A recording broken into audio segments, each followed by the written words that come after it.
Welcome to a new episode of Hawk Talk. Along with our sister program, Red Hawk News, we will continue to take you deeper into the world of ACIT with special features, interviews, and a few other surprises. As we approach the end of another year at ACIT, it's time for our students to showcase their work. The fashion design program is currently preparing to take the stage for their annual fashion show, where students were challenged to create designs to express American style. Evan met with a few of the designers to see what they have in store. With the upcoming ACIT 2026 fashion show on the way, the excitement for it is building up among the students. The fashion students are hard at work preparing their dresses for the show. Each year they have a different theme, and this year the theme is American style. Red Hawk Media interviewed students who described their dresses and how they are related to American style and culture. My second design was inspired by the iconic First Lady of the United States in the 1960s, Jackie Kennedy, who is remembered worldwide for her elegant style. I designed a runway look that for me not only represents American culture, but also reflects how clothing becomes a powerful tool for self-expression. I am creating a retro mood and hippie-inspired dress with a high neckline. This style reflects feminist and civil rights movements in America. This year's theme, American style, is all about tying these dresses back to the roots of America. My look is inspired by American workwear, and it's going to have gold safety pins at the top with pearl accents and gold brooches to blend the delicate, female designs with the more masculine base of the suit. It's going to be a representation of strong women excelling in male-dominated fields.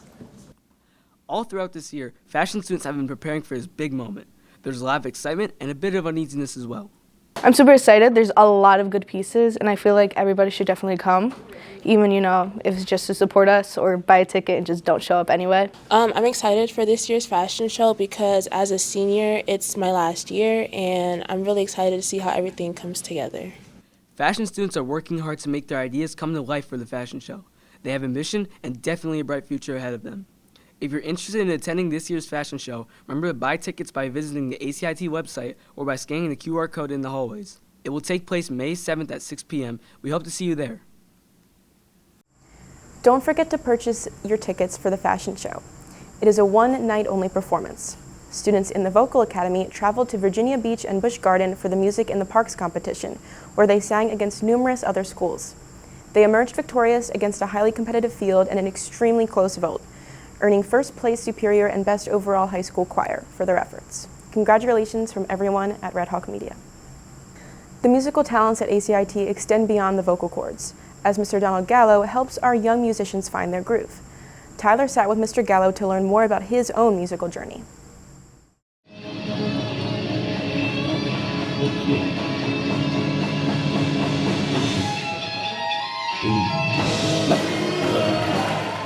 ACIT is home to many wonderfully talented musicians, but have you ever wondered how they got their start? Who or what gave some of these musicians their spark? Well, for some, it all comes back to this room, room 1332, home to the instrumental music and music appreciation classes taught by Mr. Gallo, who is today's teacher feature.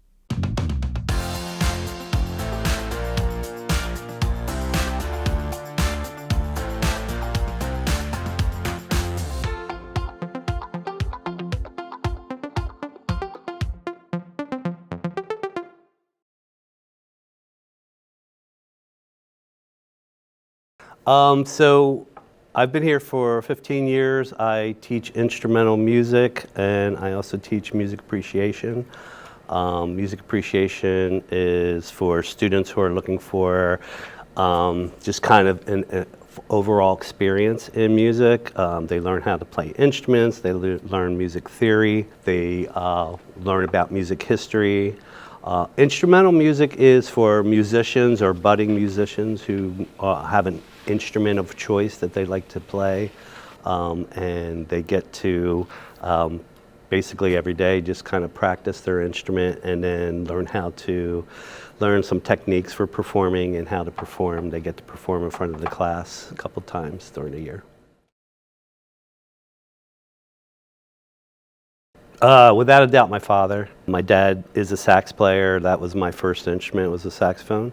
And my father was very quiet, very strong type of person. He was just an incredible sax player. He was actually, when he was stationed in the military in Korea during the Korean War, he was in the band and he used to perform. They had, back then, the typical band was like big bands where they had a full brass section and wind section and percussion, and he would perform for the troops that were, you know, kind of whenever they would have celebrities that would come from the States that would come down and they would perform as the band for them.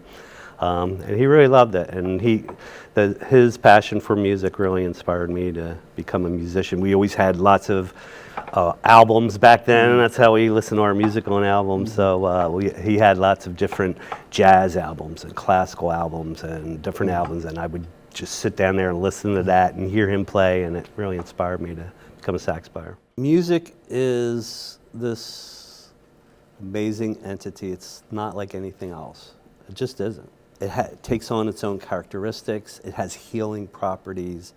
It's something that, I mean, think about when you listen to music. You listen to music a lot of times when you're at your most vulnerable. You go through a breakup or the best times of your life. Why do you think you do that? You do that because music is what makes us human.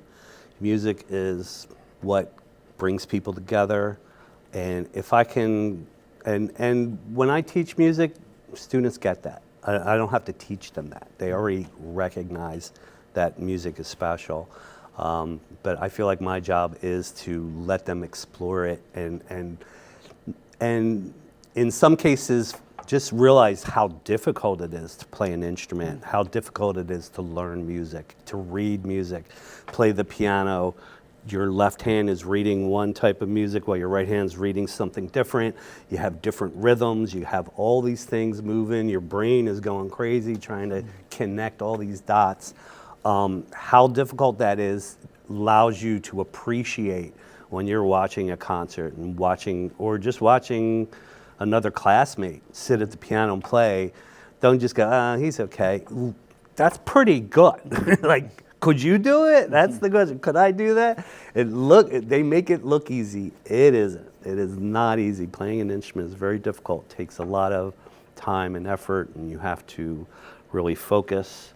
And all those things are great for a young mind that's growing, you know, to learn how to focus and recognize patterns, to see things in a different way, to hear things in a different way. Music is auditory. That was only a snippet of the interview with Mr. Gallo. Check out our YouTube channel for the full clip. We'll be right back after this break. The Talon Awards are almost here. The Media Production Academy and the photography classes will be holding their second annual art showcase and awards ceremony on Friday, May 29th. Red Hawk Media wants to show off the best that ACIT has to offer, even if you are not enrolled in a creative program.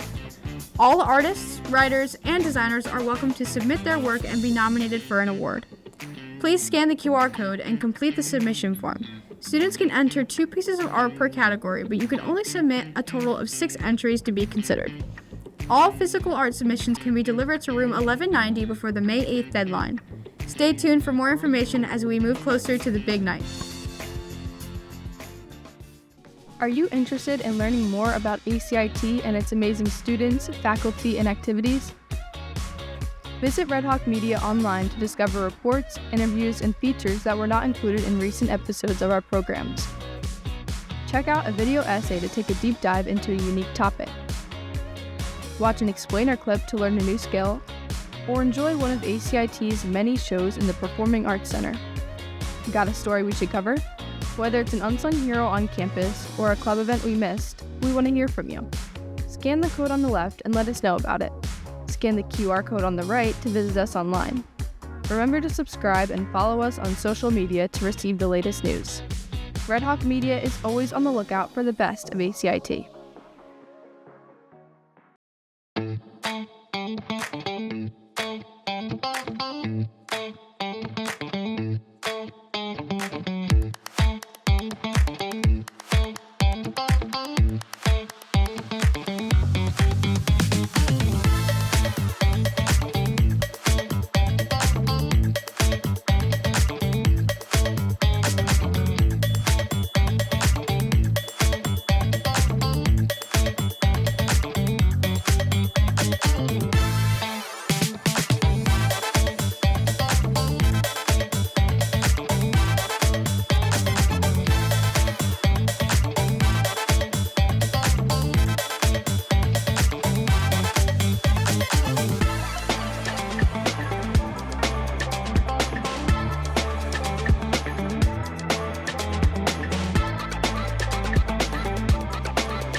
Welcome back. ACIT's football cheerleading squad is looking for new members to wear the red and yellow. Not only do they cheer for our team, but they also compete at various events. There will be an interest meeting in room 1173 on Monday, May 4th. Tryouts and the cheer clinic begin in July. Scan the QR code to view some important information before the meeting.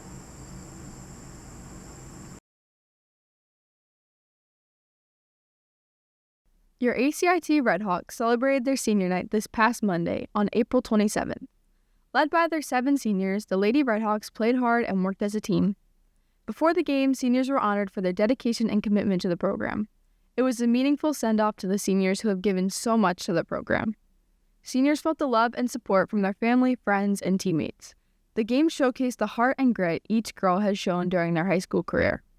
If you would like to catch a game before the season ends, the Redhawks will play Holy Spirit at home on Tuesday, May 5th at 4 o'clock. We hope to see you there.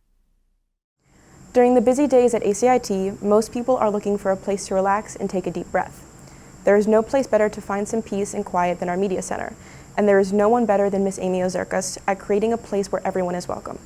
To celebrate National Librarian Day, Zanaya met with Miss O to learn more about her and her passion for a good story. On April 4th each year, National School Librarian Day honors the important people who keep our school libraries running.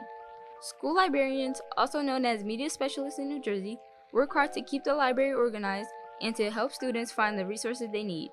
They create welcoming spaces where learning can happen every day. Here's our wonderful librarian, Mrs. Ozurkas. She plays a vital role not only as a librarian but also as a media specialist, helping us navigate the world of information and technology. My name is Mrs. Ozurkas. People just call me Miss O. That's just easy. I asked her how long she has been a librarian at ACIT and what her path to this role had been. I have been here 12 years, but I was a librarian before at Stockton University and in Atlantic City at the Public Library up on Tennessee Avenue. I guess my journey to being a librarian was I was always a big reader as a child. I loved comic books and Mad Magazine, and I got into publishing, and I was working in New York City for a publishing house, and then I decided I wanted to go to library school. So I did that part-time over a number of years while I was working. I asked her to share some of her best experiences as a media specialist, including her winning Educational Support Professional of the Year in 2017, and highlighted the importance of the ALA Stone Book Awards. Yeah, that was a big shock. It was right after I started. I've been here maybe a year, and I really was honored by the honor. But I think when I came in, we really supercharged the media center. We actually had a cafe in here when I started. That was one of the things that I talked about in my interview. And it was the first time we served coffee, and we had, it was like Borders or Barnes and Nobles. That was pretty cool. So I've been involved with the Stonewall Book Awards, which are books for, I'm in the youth and children's division. So it's any books with LGBTQ content for ages 0 to 18. So the best part of it is we have a committee of about 12 people, and every year we receive in the mail over 400 books. So not only do we discuss books and nominate them for the award every year, but we also donate our books when we're finished. So I've been able to donate a lot of those books to students and our collection here at ACIT. I questioned her about her perspectives on the significance of the media center in the school. Well, I love that we have made the media center the hub of the school. I love that kids feel like they can be themselves here. It's a safe space. I like that we have a variety of activities like games and art projects and just hanging out, that it's a chill spot. And I think, that's part of reading too. Libraries are a community. I think it plays a social role, place because kids are coming from all different sending districts. So it is a gathering place, community. It's really the hub of the school here. We have over 100 kids in here in the morning for breakfast. So it's a gathering spot. So it has that social and emotional connection, I think, for a lot of people. and I just want it to be a safe space and also offer reading material here that reflects our population and the kids can, explore. I wondered about her insights on the impact of book bans on our freedom to read and the role libraries can play in supporting diverse literature in students. Well, I think censorship and banned books have always been here, but it has really been amplified in recent years, especially with certain political groups and certain states. We are fortunate to be in New Jersey, where we are one of, I think, 2 or 3 states, along with Illinois and I forget the other state, where our governor has actually banned book bans. But that doesn't mean that book bans still happen, and sometimes they happen in a curriculum or in a library collection. We're very fortunate that we have a strong administration that supports reading and books for all students, and that students should have access to those stories. Yeah. Thank you for joining us. Don't forget to follow Red Hawk Media on YouTube and our social media channels. Red Hawk Media appreciates all of your story suggestions and feedback. For the crew and staff of Hawk Talk, thanks for watching, and remember to keep pursuing what you love.